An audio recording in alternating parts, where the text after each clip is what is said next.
连平啊，午饭就吃这个呀？你家远志不是大学生吗？没把你接到城里，享福不喽？我呀，在这村里已经住惯了。再说，我家远志什么时候不向我要钱，我就省心了。哎，我。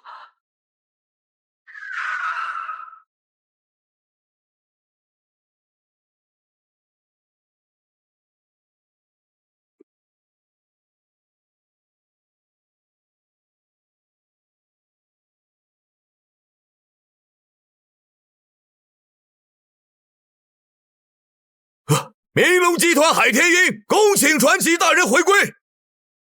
明龙集团全体员工恭请传奇大人回归。跪下了！你们请我出山，所谓何事？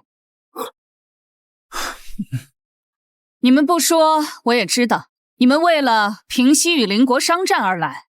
我离开20余年，你们难道就没有培养出一个可用之才？还需要我这个老东西出山？你们还是多给新人锻炼锻炼的机会吧。当初我宣布归隐，就是相信长江后浪推前浪，一代更比一代强，所以你们找错人了。老师，就算您不愿意回归，但我们也想为您儿子送上新婚贺礼啊！什么？远志要结婚了？什么？远志要结婚了？是啊，您儿子要和欧阳家的千金成婚，难道您不知道？是知道一些消息，可欧阳家品行不端，远志也从未跟我提及过此事，所以我就只当是流言。啊？我给他打个电话。哦。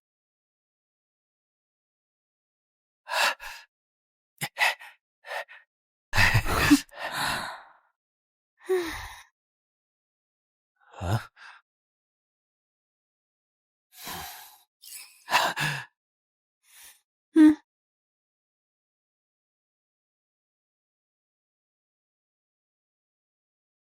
喂，妈，有什么事吗？远志，你跟妈说实话，你是不是要结婚了？她怎么知道的？绝对不能让她来城里坏我的好事。妈，都是没有的事儿。你儿子我穷得叮当响，哪还讨得到媳妇儿啊？哎，妈，我老板叫我去帮他打针了，我先忙啊。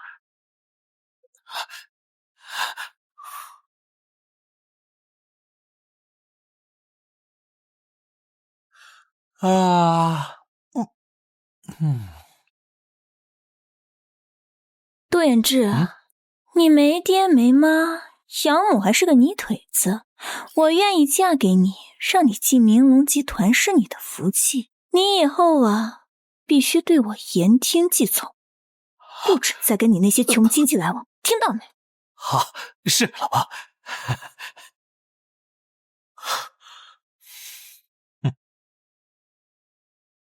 远志，你为什么要撒谎啊？英子，我跟你回趟京城，我倒要看看我杜连平的儿媳妇儿是何许人也。这个欧阳家一直心术不正，不知道欧阳小姐怎么样？说实话，我也很惊讶。老师，您的儿子会娶她？您在来之前肯定也听说过，他和欧阳小姐是奉子成婚。若他的孩子真是我远志的骨肉，我倒也不介意让他过门，但欧阳家的品行，我信不过。结婚本就是终身大事，他这么做未免太草率。唉，您在他这个年纪已经是威震一方的商业霸主，而您的儿子，他从大学毕业之后就做了好几份工作，但因为你隐退之后，商界鱼龙混杂，他被一些无良公司坑害，吃了不少苦，所以他现在卯足了劲想加入明龙集团，所以他想娶欧阳家的千金，怕也是这个原因。是我对不起他，当初若不是我想归隐田园，他这些年也不会过得这么苦。可是他也不应该为了飞黄腾达，拿婚姻大事当儿戏。我原本以为贫穷的生活可以锻炼他的心智，但看来他是把书读到狗肚子里去了。我得去好好教育教育他。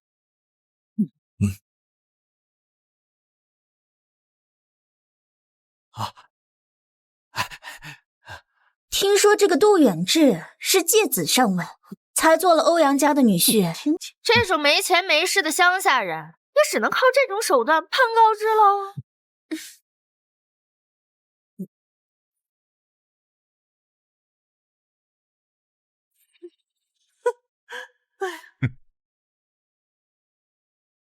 杜先生，哎，你大概这是第一次参加这种豪华的宴会吧？没关系，等你入赘欧阳家，我们大家都可以带你看看世面，怎么样？谢谢，谢谢，谢谢。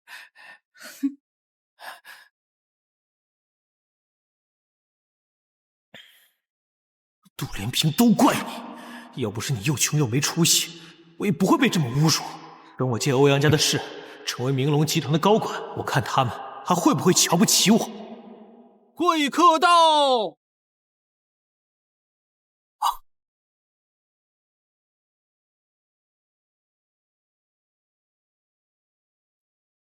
阿姨，你手里这个水瓶可以给我吗？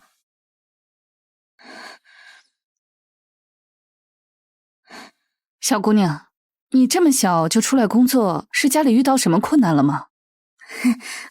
我给自己挣学费呢。那你家里人呢？阿姨，这我不太方便说，您这瓶子我不要了，我先去送外卖了啊。现在的孩子若是没有家人的帮助，确实过得很苦。或许我也应该帮远志一把。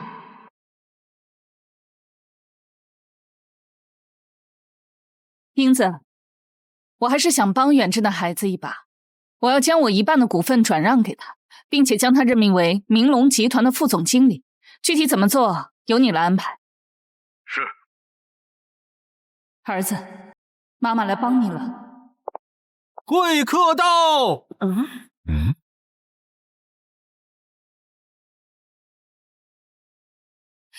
远志，是我。怎么是你？这就是杜远志的贵客，一个乡巴佬。果然，废物的亲戚还是废物，这就叫蛇鼠一窝。住嘴！这就是你们的待客之道，简直毫无教养，毫无尊重。倒是我们的不对了。那个远志啊，你给这位贵宾倒杯茶，就算他是不请自来，我们也不能怠慢客人，是不是？是，妈。远志，低三下四的像什么样子？抬头挺胸，我们人人生而平等，哪有什么高低贵贱？今天我结婚，别坏我的好事，行吗？好事？结婚本就是终身大事，不能含糊。像他们这样狗眼看人低，难道你还要跟他们结亲？你是要和他们这种人同流合污吗？什么叫我们这种人？我可是京城有名的富商，就算是明龙集团的董事来了，也得给我几分薄面。你算什么东西？明龙集团的董事与我也不过是黄口小儿，而你更是他们面前摇尾乞怜的下人。你说你这样的人是哪种人？明龙集团掌握了夏国的经济命脉，三大董事更是人中龙凤，这女人居然敢对他们大放厥词，可真是胆大包天。你居然敢侮辱明龙集团的董事！杜远志，这就是你的好亲戚，快把他给我赶出去，不要让这个蠢货连累了我们欧阳家。还愣着干什么？还不快把这个乡野村妇赶出去！远志，你真的要为了他们的话把我赶出去吗？你算个什么东西呀！我告诉你，就算是陆远志的妈来了，在这儿也只能做最下等的席位。陆远志的母亲可是你们的亲家母，你们这样折辱他的母亲，有没有把这个女婿放在眼里？哪怕给他那么一丝的尊重。够了！闹够了没？闹够了就给我出去，不要在我的婚礼上捣乱。远志，你什么意思？字面意思，我请你出去。阿姨，我说你到底是远志的哪个远房亲戚啊？是不是看不得远志过得好，故意跑过来捣乱的呀？远房亲戚？好一个远房亲戚！远志，你告诉他们我是谁。好，好，我就当你是被富贵迷了眼，不认我这个妈。但是远志，妈想告诉你，他们欧阳家能给你的，妈也都能给你。只要你跟妈走，妈就将一切都交给你。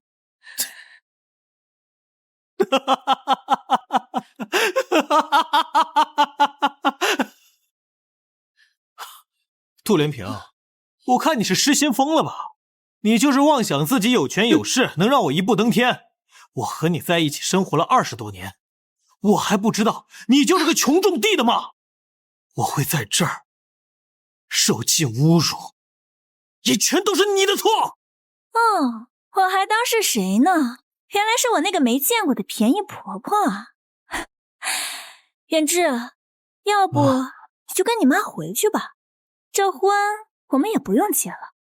不过看在你这段时间照顾我这么尽心尽力的份上，我还能赏你在明龙集团当个清洁工，怎么样？老婆，我不会回去的啊，因为她根本就不是我亲妈，而是一位自己生不出儿子，把我偷到乡下的人贩子。居然是人贩子！哎呀，人贩子，原来是人贩子，真的！哎呀，远志，你就是这么看你妈妈的？远志，我辛辛苦苦养育了你20多年，从不曾缺你吃缺你穿，这就是你的回报。回报？我就知道你就是想要索要我的回报。你所谓的不缺吃穿，就是猪食和破衣服。你知道我上学的时候受了多少白眼吗？你不知道，因为你只在乎你自己。远志，让你过这么苦的日子，是妈对不起你，妈可以补偿。但妈真的不是人贩子，你是因为出生就有遗传病，被你父母冰天雪地丢在马路边，是我带你走遍名医才将你治好的，你才有了今天健康的身体。你撒谎！你一个种地的，你哪有钱治遗传病啊？是，如果我只是一个农民，我确实没有能力医治。但是你母亲我不只是桃花村的一介农妇。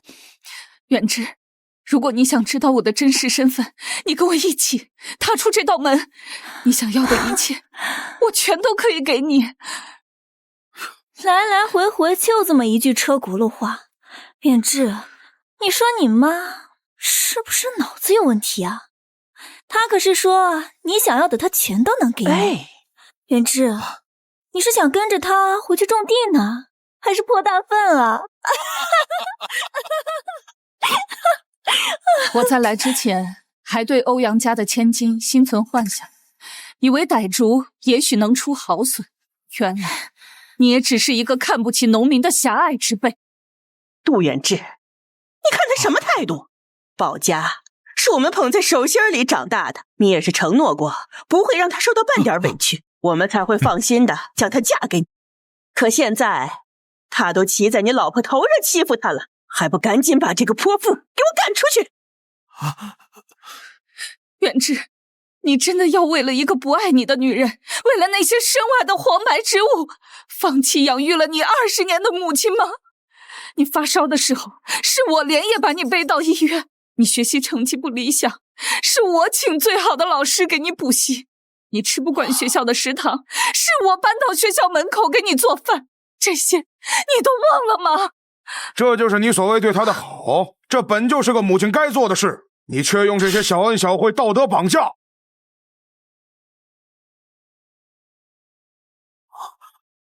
但是杜先生，我们明龙集团可以给你的，确实是欧阳家的100倍、1000倍。杜远志先生，你这个伪善的母亲没法给你的，我们明龙集团全都可以给你。这些都是给我的。当然，我们明龙集团的董事非常欣赏您，特令我以薄礼相赠。市中心豪宅1栋，宾利豪车1辆，明龙集团1%的股份，还有明龙集团副总经理之位。副总经理，这真是飞上枝头做凤凰啊！真的假的？英子不过是拿了些蝇头小利试探，就让远志眼红了吗？英子，你比我还清楚远志的秉性。你看，不用你帮忙，我也可以做人上人。哼，阿姨，您呢就不要再耽误远志了。怎么，你不认识我？你只不过是一个山村农妇，而我是大夏第一的明龙集团的财务主管。你有什么资格让我认识你？哼，看来是我退隐多年，确实已经退出大众的视线。你不认识我也无妨，你只需要知道，虽然远志自以为这些东西是他靠自己挣来的，但其实他所得到的这些小恩小惠，也是拜我所赐。你只需要知道，他所得到的这些小恩小惠，也是拜我所恩赐的。婆婆，你怕不是得了失心疯了吧？我还是第一次看像你这种见不得儿子一点好的母亲。不，她只是我的养母而已。好了，这种对明龙集团不敬的人，就该把他赶出去，好好惩罚。我们明龙集团可不是大奸大恶、不明事理之辈，这个村妇只不过是有一点自大，小惩大戒一番即可。赵主管，您是不知道啊，我这婆婆之前就对明龙集团大不敬，甚至胆敢冒犯明龙集团董事长，而远志呢，也早就想跟他划清界限，是不是啊，远志？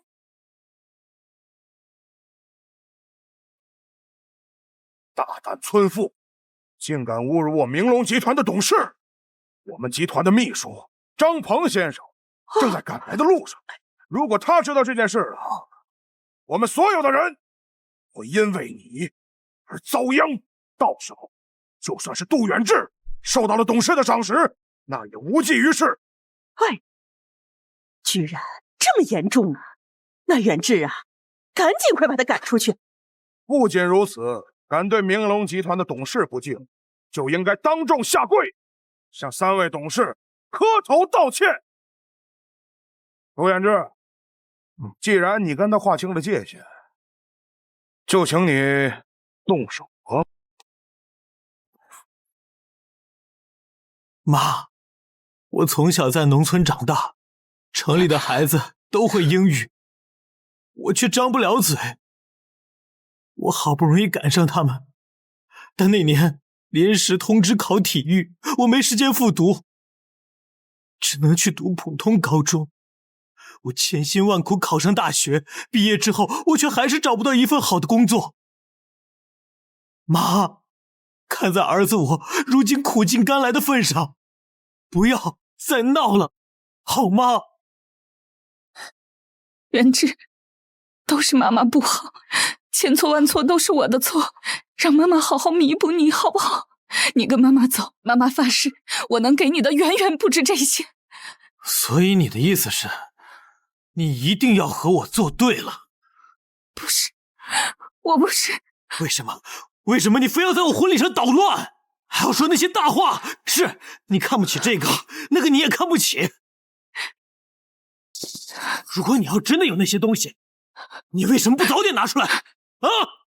回答我！给我滚！我以后再也不想再看到你。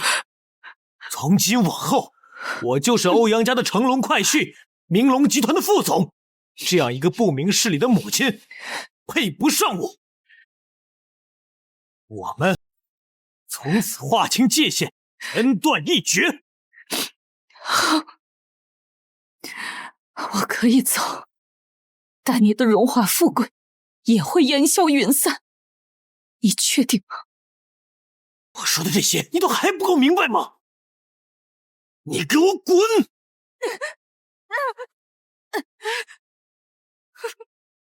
哼，无毒不丈夫，男人必须狠一点才能往上爬，否则呢，一辈子都在地里做泥腿子。杜先生，为了你的前程，动手吧。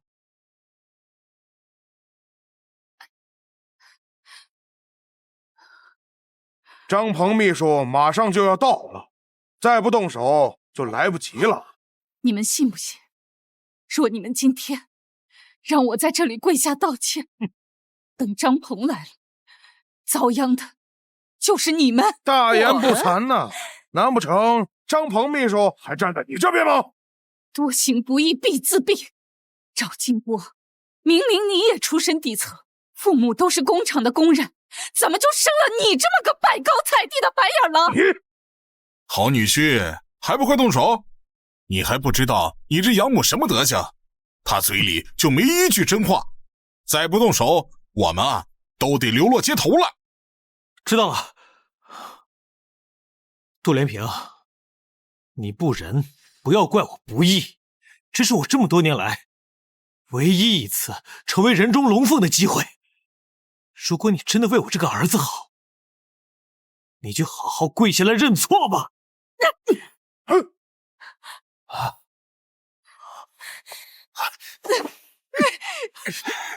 何人在此造次？何人在此造次？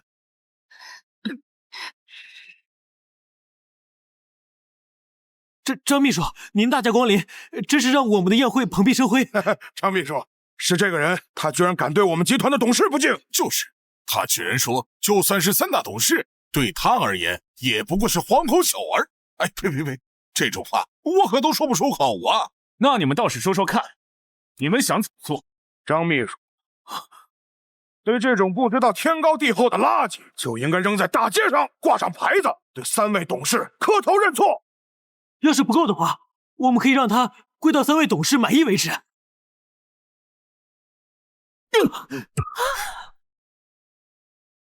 张秘书，你为什么打我？像你这种忘恩负义、有眼无珠的小人，我打你一巴掌都算轻的。这位是今天真正的贵客，你们所有人加起来都不及他的一根手指头。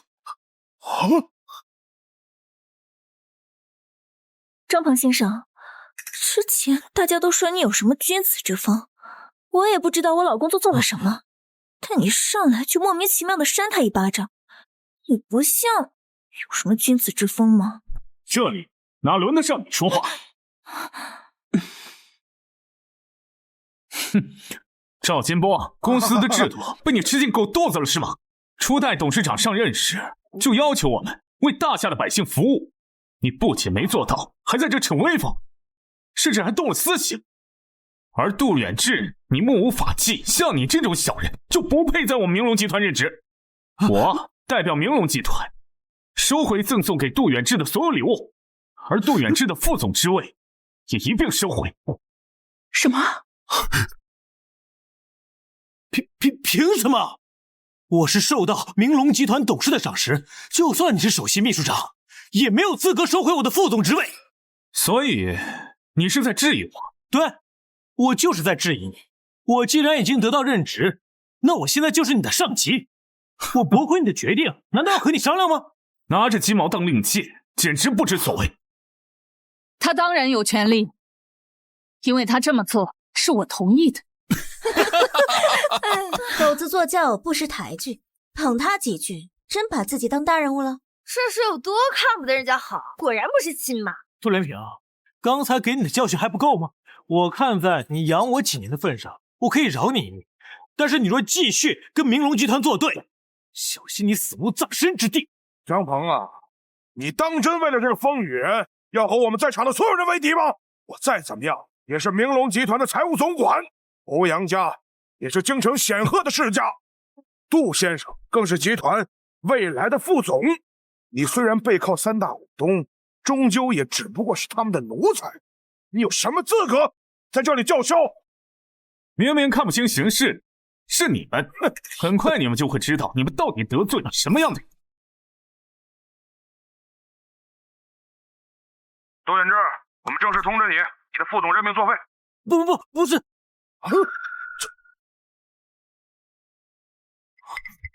欧阳明，从今日起，明龙集团停止与欧阳家的一切合作，你们好自为之吧。这怎么可能？杜远志，你解释一下。不可能。对，这一定是假的，是你们两个串通好了，在这里演的一场戏，对不对？杜连平，你就这么见不得我好，你就非要我死是吗？杜远志，我给过你机会了，是你自己没有珍惜。妈，这下可怎么办？不仅什么好处都没捞成，反而还毁了跟明龙集团的合作。宝贝乖，爸爸妈妈想办法。赵主管，这个张鹏怕不是在演戏吧？明龙集团凭什么因为这个无知村妇就要解除和欧阳家的合作呢？就是啊，还要解除远志的岗位，我看啊，就是他居心不良。这个穷鬼浑身上下连件像样的衣服都没有，张鹏凭什么说他是贵客？难道？可是刚才你们也接到电话了，他要是没背景的话，明龙集团怎么会处分你们？当然是因为这只不过是张鹏找人演的一出戏而已，而演这场戏的目的就是打压赵主管你，让你在众人面前丢尽脸面，好让他在明龙集团能继续逞威风。张鹏啊，你假传总部命令，陷害未来的副总，是何居心？的确，我的职位在你之下，但是你若一意孤行，我必将检举你的罪行，到时候你将死无葬身之地。赵金波，看着他们受罚，你还不过瘾是吗？你自己也要来试试。哼，明龙集团副总级别的任免，必须由董事会统一讨论后才能生效，而有一票否决权的，也只有明龙集团的创始人，也就是隐退多年的董事长。而你们两个，一个只不过是三大董事的奴才，另外一个是无知村妇，你们有什么资格把这些东西作废？对啊，这不可能吧？所以呢，只有一个可能，刚才那2个电话就是你找人演的戏，你们就是虚张声势而已。赵金波，你怎么能断定那位董事长就愿意让杜远志当这个总经理？你少在这里妖言惑众。赵主管来的时候就说过，我是受到董事长的指示，他肯定是站在我这边。那样大的人物怎么可能出尔反尔？那有没有一种可能，是他看到你狼心狗肺的一面，所以后悔了呢？我狼心狗肺？我只是想要更好的生活而已。我有什么错？错的明明就是你。无药可救。张鹏，无需和他们多言，带上礼物，我们离开吧。无药可救。张鹏，无需跟他们多言，带上礼物，我们离开吧。是。哎，谁让你们走了？我还没举报你们。给我手机。我这就去找我哥，他可是明龙集团现任的总经理，他的面子你也敢下？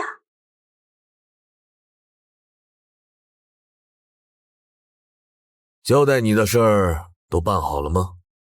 是，海董，都准备好了。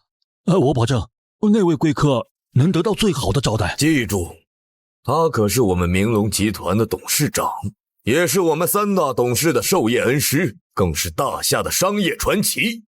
你若是不能好生招待他，你知道下场会怎样？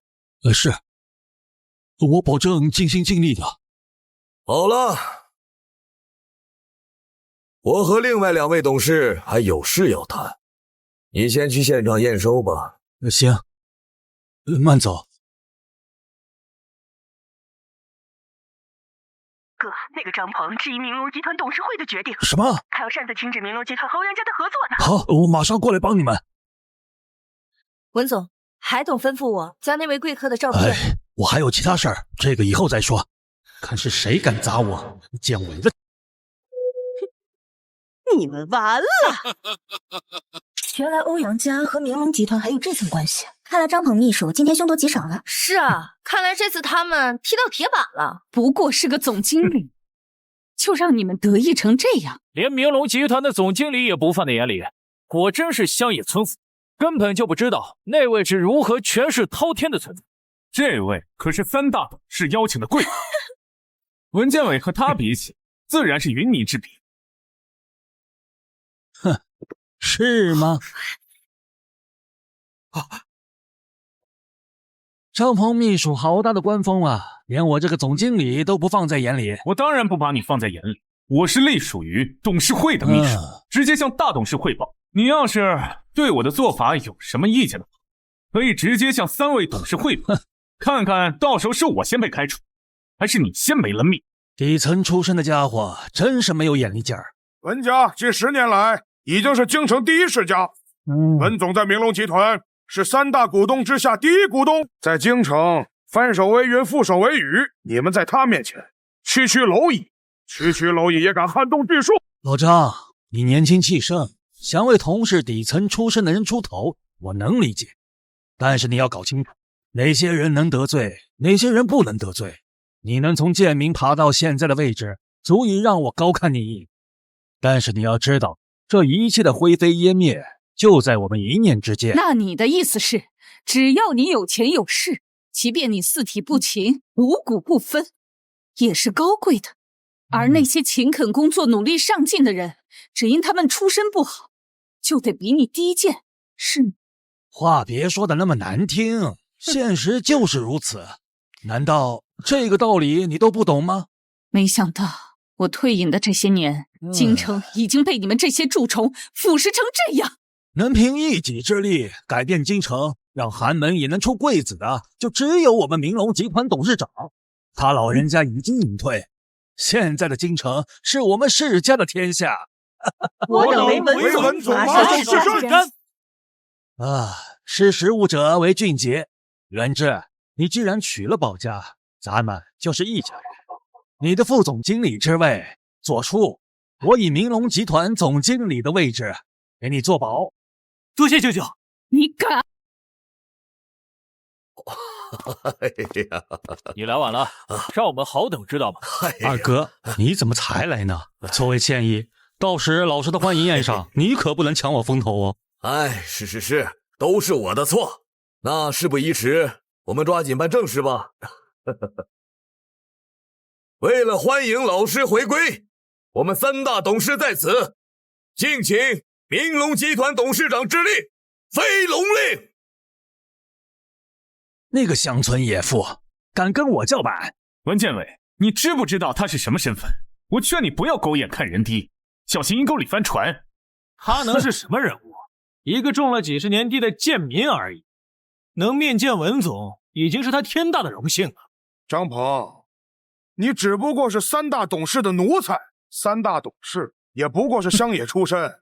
等到100年之后，你没了主子，到时候被仇家追杀，必将曝尸荒野。赵金波，你可真是个见风使舵的小……你慢！张鹏，以下犯上，包庇贱民。你们说，该当何罪啊？包庇贱民，你们说该当何罪呀？对于这等贱民，必将除之而後快。元志，这是你的养母，你也想把她……哼，老公，他不过是个给了你些小恩小惠的穷鬼，像他这种人，就算是留着他，说不定事后还要吸你的血，你可千万不能心软。当然不会心软，而是因为人缘不够。我要让这个贱妇下跪道歉，我要让她承认，她是一个登不上台面的贱民，我还要让她感受我千百倍的痛苦，只有这样，才能解我心头之恨。你就这么恨我？恨？你有哪一点值得我恨？我只不过是要用这种方式告诉你，我们的身份已经是云泥之别了。我踩扁你，就如同踩扁一只蝼蚁。你的存在已经是我的污点，我不除了你，难道还留着你养老吗？哈哈，好，好，好！哎呀，不愧是我看中的人，元志，你呀，一定能成大事。还不动手？还不动手？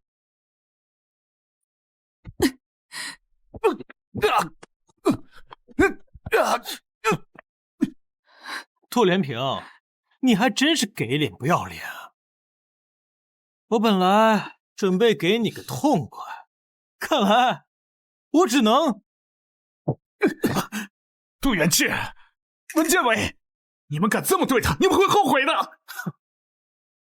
我后悔什么？一群蝼蚁而已，死了便死了。我宝贝了通知英子他们的手段，杜元志，你必将为你的所作所为付出代价。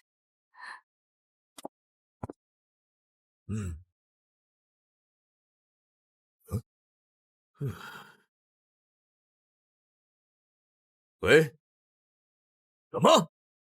老师在杜远志的婚宴上遇袭了，立即给我调集全城人马，务必保证老师毫发无伤，阻拦者杀无赦。还好背了通知英子他们的手段，杜元志，你必将为你的所作所为付出代价。什么声音啊？这是干嘛？都别慌，肯定是这两个人又在虚张声势，不知道他们在耍什么把戏。睁大你的眼睛，好好看看，到底是谁在这里虚张声势？住手！住手！谁说不可能？我看是谁敢不把我海天鹰放在眼里，敢欺辱我的贵客！你谁啊？我看是谁敢不把我海天鹰放在眼里，敢欺辱我的贵客！你谁啊？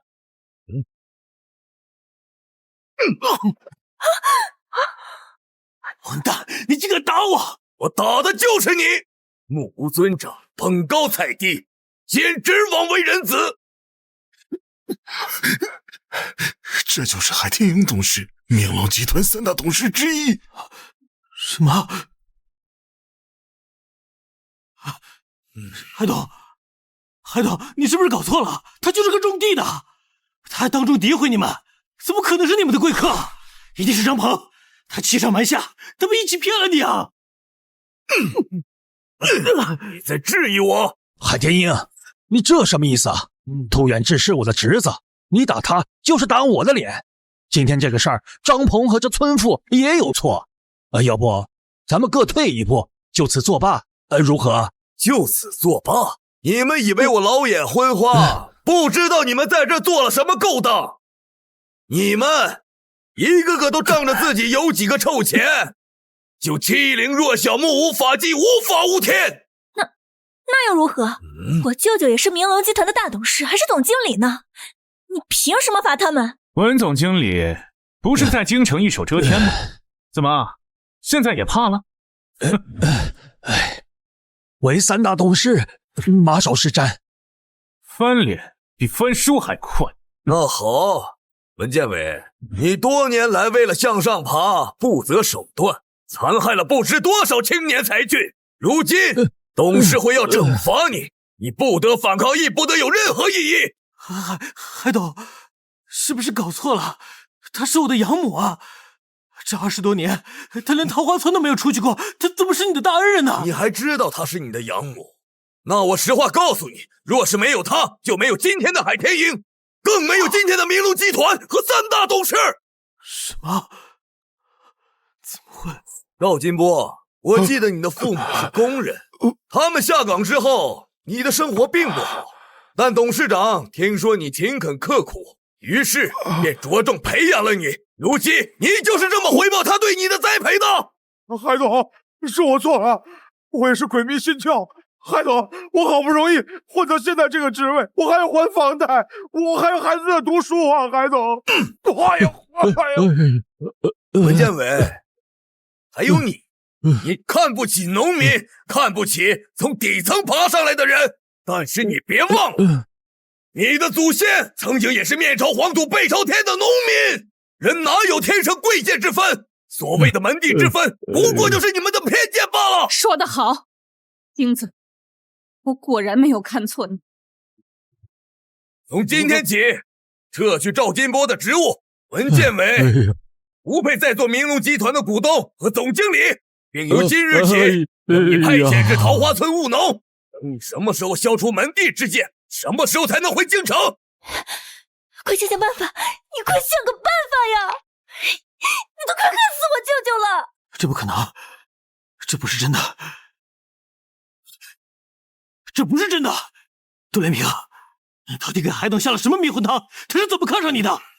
就你这姿色，你倒贴给村里的光棍都不要，海董他们还看上你不成？还有你们，我宣布，明龙集团与欧阳家解除一切合作。而你，杜远志，我们再给你最后一次机会。明日，我们将为你的养母举办宴会，到时候，你若能携欧阳家以厚礼奉上，那或许你和欧阳家还有一线生机。是，海董，全凭你吩咐。远志，这是我作为母亲给你的最后一次机会，希望你不要再让我失望了。海董，海董，海董！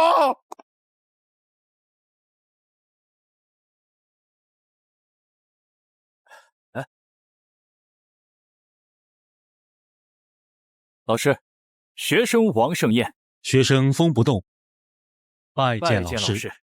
好孩子，你们辛苦了。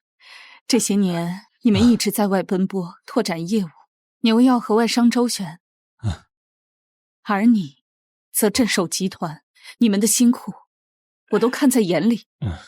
学生有愧，向老师请罪。好，你说说，你错在哪儿了？这些年里，我们一心拓展业务，却忽略了底层员工的培养和提拔，还让文建伟这样的奸人残害了不少寒门学子，让这些年少有看重任的青年才俊出现，学生们心中有愧啊。你们的难处我都知道，我此番回归正是为解决此事而来。学生王盛宴，学生风不动，学生海天鹰，恭迎老师回归。英子，传令下去，在我的回归宴上宴请京城世家和寒门学子，网罗天下贤才。是。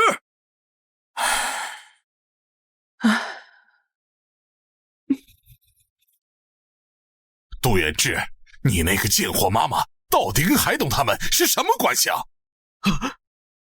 爸，我也不知道啊。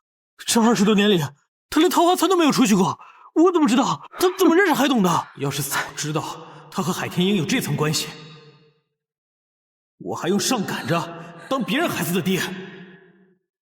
杜远志，当初是你跪着求我嫁给你，我才愿意多看你一眼。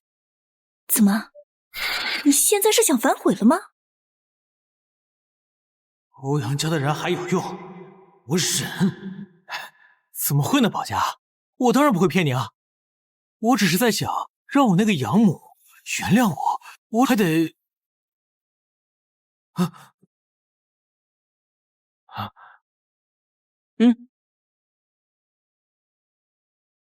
喂，请问您是哪位？你就是杜远志吧？我猜你现在旁边还坐着欧阳家一家3口。你们正在聊怎么获得杜连平的原谅，是不是？不是，你怎么知道的？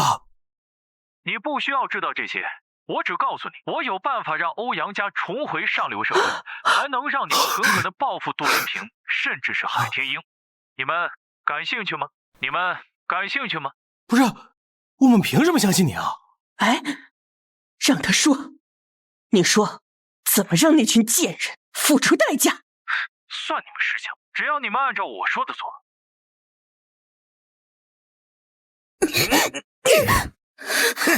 死赔钱货！我把你养到这么大，让你结个婚你还不乐意？哎，老张，年龄是大点，但是年龄大会疼人呢。我不要，我要读书，我已经赚到学费了。爸，我考上大学赚了钱，我一定相信你，好不好？求你不要把我卖了换彩礼。小贱蹄子，你是我女儿，你挣的钱就是我挣的钱。再说了，你考上大学了跑了怎么办？我不会跑的，爸，我真的不会跑的，求你不要把我嫁给他。管你妈的蛋！我把你男人叫来了，今晚自洞房。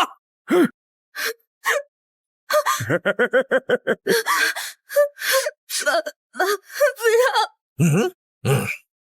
爸，我儿子有出息了呀！哎呦喂！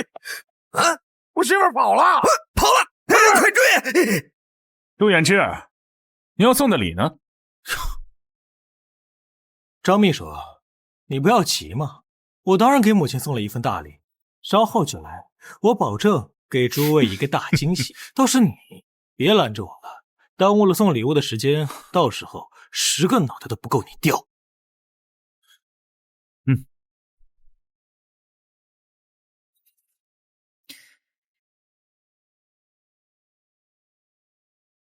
老师，各界名流齐聚，寒门子弟也已经就位，宴会就等您出场了。好。听说文建委得罪了难委，已经被赶出京城了。还有那个欧阳家也是不长眼的，还不屁颠屁颠来道歉了？文家倒台后，你我的家族肯定能更上一层楼。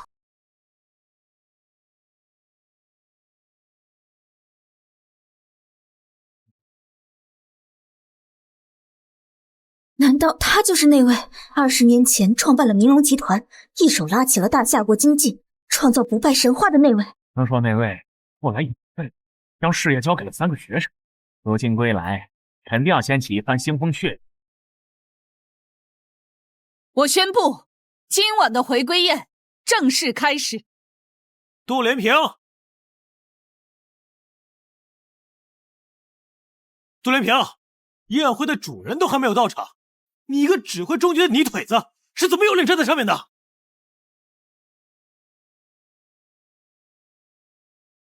各位，好好看清楚，这个人杜连平不过只是桃花村务农的一个村妇而已，回归宴的主人根本就不是他，回归宴的主人根本就不是他。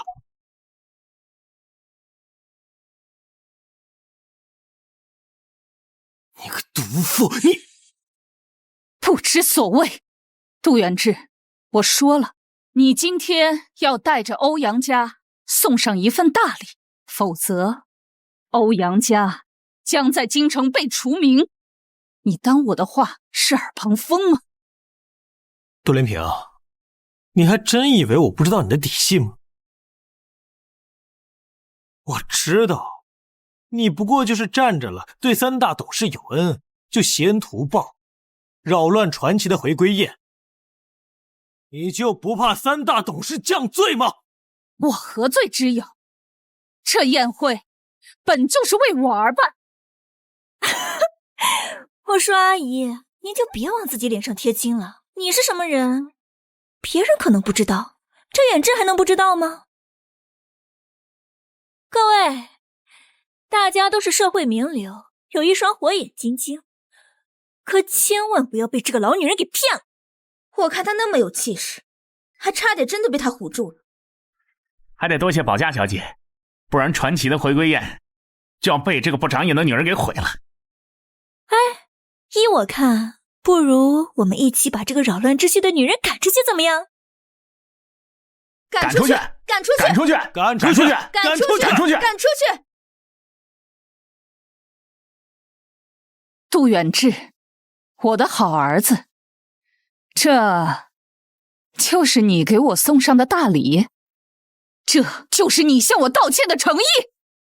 我向你道歉，我做错什么了？我只不过是想往上爬，而且你不也是仗着三大董事胡作非为？我胡作非为？昨天你只认荣华富贵，不认母子亲情的嘴脸，我看在眼里，痛在心里。杜远志，这个宴会不欢迎你，该被赶出去的人应该是你。我看你是敬酒不吃吃罚酒，你还真以为你自己是商业传奇啊？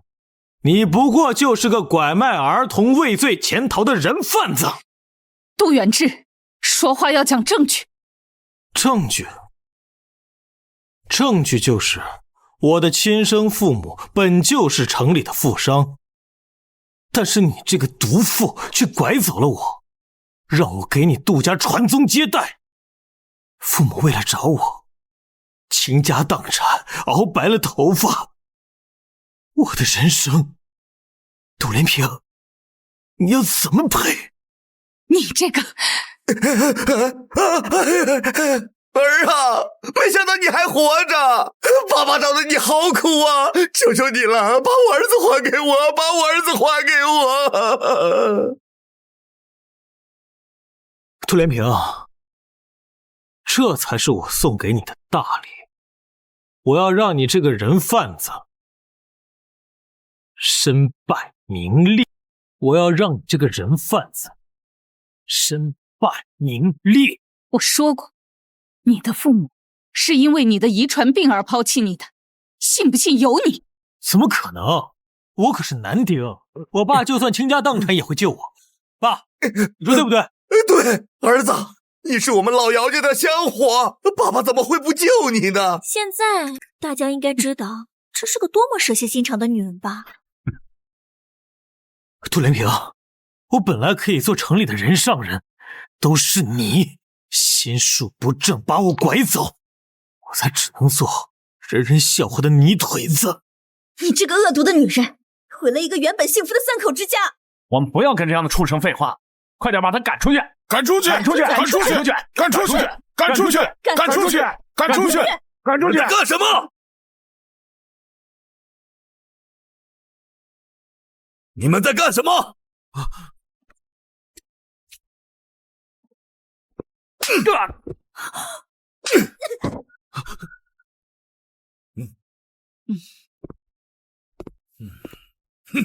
老施仁善，还给你们第2次机会。现在看来，你们欧阳家也没有存在的必要了。海天鹰，你也别装模作样了，令人作呕。你就是个披着人皮的禽兽。因为我当初被杜连平拐走，就是因为你做帮凶。没想到他竟然是这种人，真是人不可貌相。对，当初在医院抱走我孩子是个男的，现在看起来就像现在这个人。只要你们这样做，就可以让他们这些人全都身败名裂。到时候明龙集团就是你们这些世家的囊中之物了。这就是你们的手段。铁证如山，你们还有什么好狡辩的？那可不一定。燕子，让他们看看，什么才是真正的铁证如山。证据在此。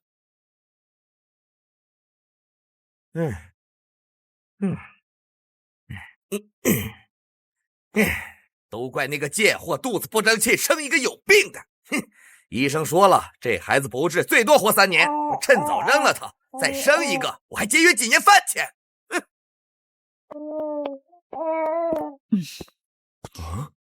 哎，老师，你看。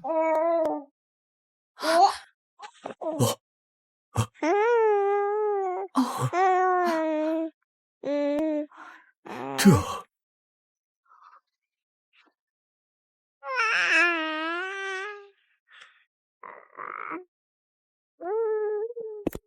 我们有证据证明，这个家伙当年在医院里遗弃了一名男婴。我们有证据证明，这个家伙当年在医院里遗弃了一名男婴。当年这个畜生明明有钱，却不愿意付100万的手术费，连保守治疗的费用都不肯出，就把你给扔到了马路边上。还好老师和二弟及时的发现了你，这才把你给救了下来。你撒谎！你有什么证明？证据就是这个家伙到现在还欠着医院的治疗费用没给。证据就是老师收养你的程序完全合法合规，他在你身上花了上百万，才把你的先天性心脏病给治好。杜远志，这才是铁证如山。这么多年，那家医院一直在追讨费用，而你的父亲因为赌博败光了家产，还是我走访调查，才从那个老医生口中知道了这件骇人听闻的事情。怎么会这样？爸，我不是你的亲生儿子吗？我是你老子，没我哪有你啊？你的命都是我给的，我怎么不能收回去？医生说你是个短命鬼，不能传宗接代的儿子还是儿子吗？你就是个没用的废物！英子、燕子，送客，宴会该开始了。是。各位大人，出事了！怎么办？没有住的地方，钱也被爸妈拿走了。炸弹都布置好了吗？大人，都准备好了，绝对能让杜连平和3大董事统统都灰飞烟灭。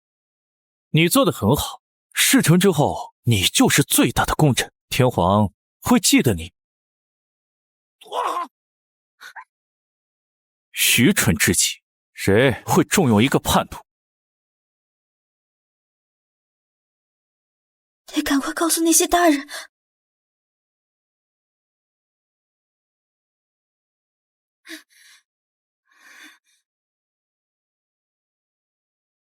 哎，你知道吗？登云宴马上就要开始了，明龙集团要邀请天下寒门学子，说是要再次创造多年前寒门可出贵子的盛况呢。真的？那我也能去？当然可以，只要你能证明你的身份就能参加。据说啊，还有机会面见3大董事，甚至是那位传奇。我真的吗？当然是真的，小姑娘。不过你是大学生吗？如果是高中生的话，还是申请助学补贴吧。我刚考上大学，反正我有一定要去面见那2位大人的理由，请2位带我去吧。好，我们带你过去。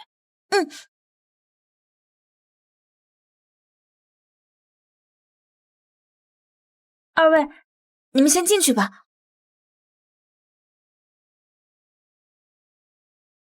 我们是寒门学子，进去吧。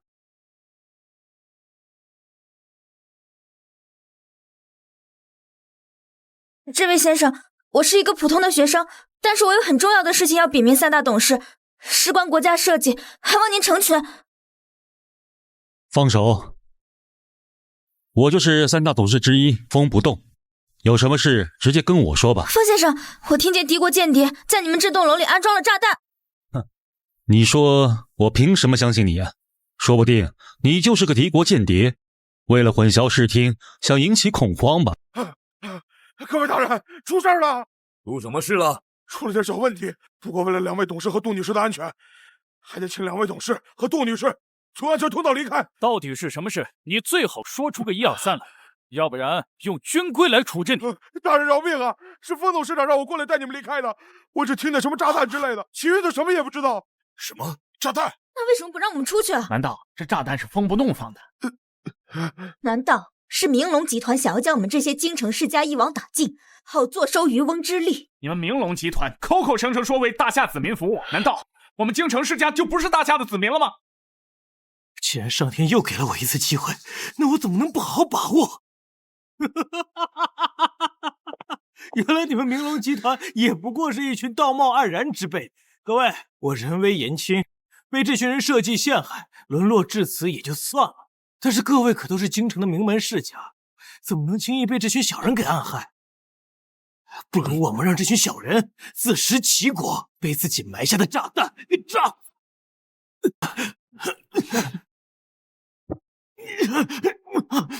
说完了。呸！我倒要看看还能扯什么火。各位，我很好奇，仅凭这个人的三言两语，你们就断定这栋大楼里有炸弹，还是我明龙集团安置？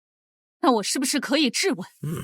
你们当中有人心怀不轨，想用离间计谋害我明龙集团？算老蒋，就看见你在这里叨叨叨，你就一个泥腿子！要不是你是我儿子的干妈，你连门都进不来。分明是你儿子，靠我才能在这里。果然是亲生的，一个比一个会倒打一耙。各位，明龙集团绝不会用如此下作的手段，还请各位明辨是非。我们凭什么信你？又凭什么听你的？要是你们真的在这栋大楼里布置了炸弹，想拍拍屁股走人怎么办？喂，小风，你有什么事儿要跟我说吗？老师，没有，一切风平浪静。好，我知道了，我相信你。我代表明龙集团跟大家保证，这栋大楼里没有炸弹。为了表示我们的诚意，我们3位跟大家一起等在这里，哪儿也不去。对不起啊，3位，我并不是有意误传消息的，只是……闭嘴，冰子，把人带上来。这个人你认识吗？我不认识。还敢嘴？说是谁指使你干这种事？你不说的话，我有10000种方式让你开口。是风不动董事长指使我的，只要杀了你们，风不动就是最大的董事，他就能掌控明龙集团。哎呀呀，这是演的哪出戏呀？什么炸弹，什么奸细？哼，各位，介意我听听吗？是我副董事长，我也是为你办事啊！哎呦，炸弹已经被我拆了，你就别在这儿拖延时间了。这栋楼不会爆炸，而我们也不会被你离间。怎么会？小风，到底是怎么回事？老师，对不起，为了避免打草惊蛇，我刚才骗了你。有一群敌国奸细潜入了这栋大楼，想趁我们今天宴会把我们明龙的高层一网打尽。但是多亏了这位小姑娘，我们才能够安然无恙。我都被绕糊涂了，到底发生了什么？风董事长是好人。我凭什么相信你啊？风董事长，他们一定会将炸弹绑在承重柱上，您只要检查安保稍微薄弱地方的承重柱，就一定能有发现。好了，是我都说清楚了，你们2个还有什么遗言吗？好了，事情我都说清楚了，你们还有什么遗言吗？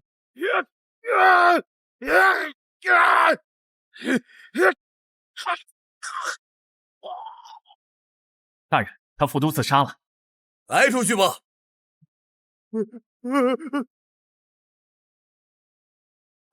老师，接下来该怎么做？难道他是……公布我的身份吧。今天的宴会也该进入正题了。学生王盛宴，学生海天鹰，学生风不动，拜见老师。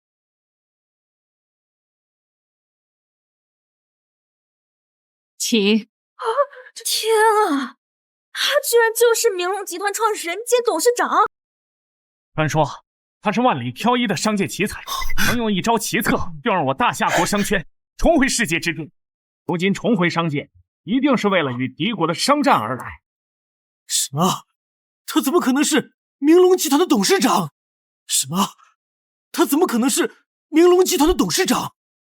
婆婆，虽然远志确实犯了一些错误，但至少他是跟你一起生活了20多年的儿子，你总不能弃他的儿子于不顾吧？京城谁不知道，你怀的根本就不是杜远志的种，你只不过是看他出身低下，好欺负，所以想找他接盘。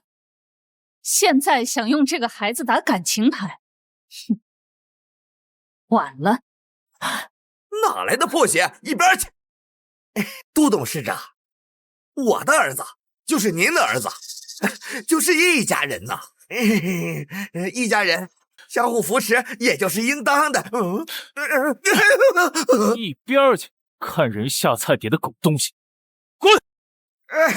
王总踹得好，一看身体好，绝对能长命百岁。小人就是该死，该死！但是看在我女儿立了大功的份上，能不能？她是你女儿？啊，是，就是这小贱蹄子撞了狗屎运，帮了诸位贵人的忙，还希望诸位贵人看在这个赔钱货的份上，能不能？可以啊，只要芦苇愿意让出他那份奖励，你要什么？明龙集团都给。他当然愿意了，赔钱货读什么书嘛？女孩子到了年龄，结婚生子才是正道吗？够了！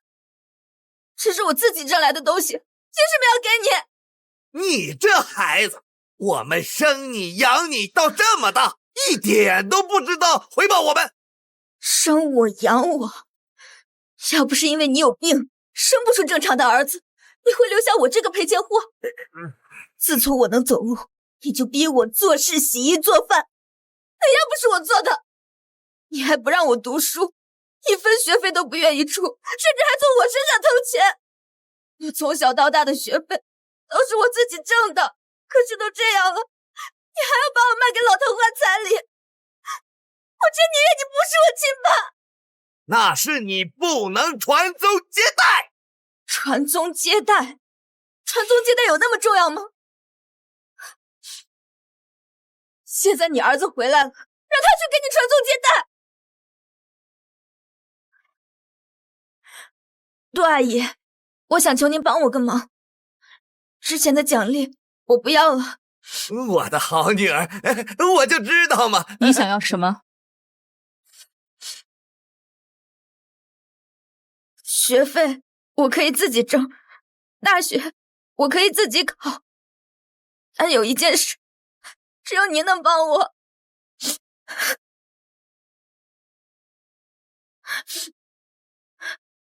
我要和这个人断绝亲子关系。闺女，你别想不开呀，这样传出去对你名声不好啊。给你脸了是吧？没有你爸妈，你什么都不是。还有，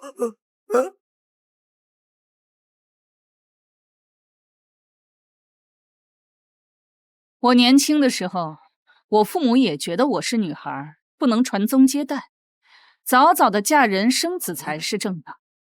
所以，我逃出家门，去到沿海城市打拼，这才有了今天的明龙集团。孩子，你和我很像。杜阿姨，你的要求我答应你，即日起，芦苇断绝和姚国明的亲子关系，而由我杜连平收养。从今往后，你就是我的女儿，将无关人等拖下去吧。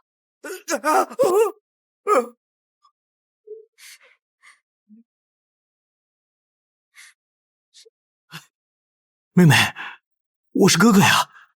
你看，我们同是一对亲生父母，现在又同时被妈收养，我们现在是世界上最亲最亲的人。求求你了，快帮我跟妈妈说说好话，让我……不要脸的东西，你也配喊杜董事长妈？我不是人，我背信弃义，我捧高踩低。够了，不用删了。妈，我知道错了，我今后一定改，我一定做个好人。妈，只要你还认我这个儿子。你不是知道自己错了，而是知道自己完蛋了。拖下去。妈，你不能不认我这个儿子，你忘了当初在桃花村的日子，你腿脚不好犯了风湿，我还给你煮过粥啊，妈！还愣着干什么？带走！妈！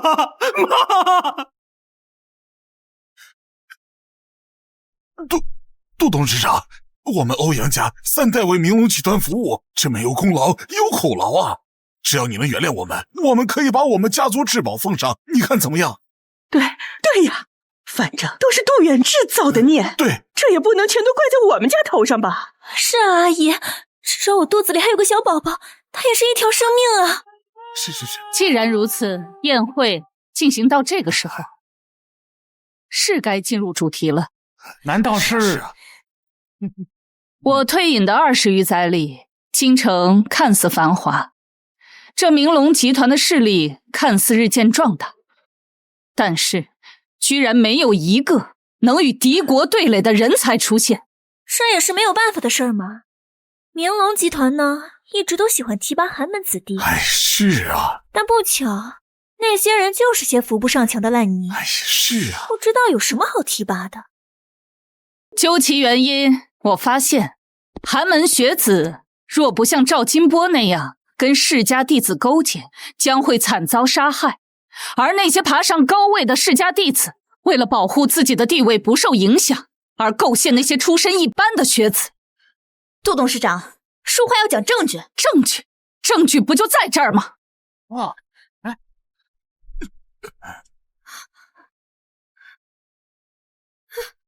杜董事长，我残害忠良，结党营私，官官相护，中饱私囊，这就是如今的明龙集团，这就是如今的京城世家。你们做出如此下作的勾当，还自以为高贵，自称世家，真为你们感到羞愧。欧阳家完了。怎么会这样？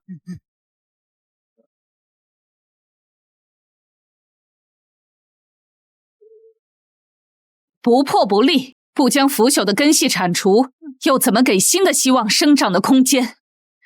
我们该去见见那些寒门学子了，他们该久等了。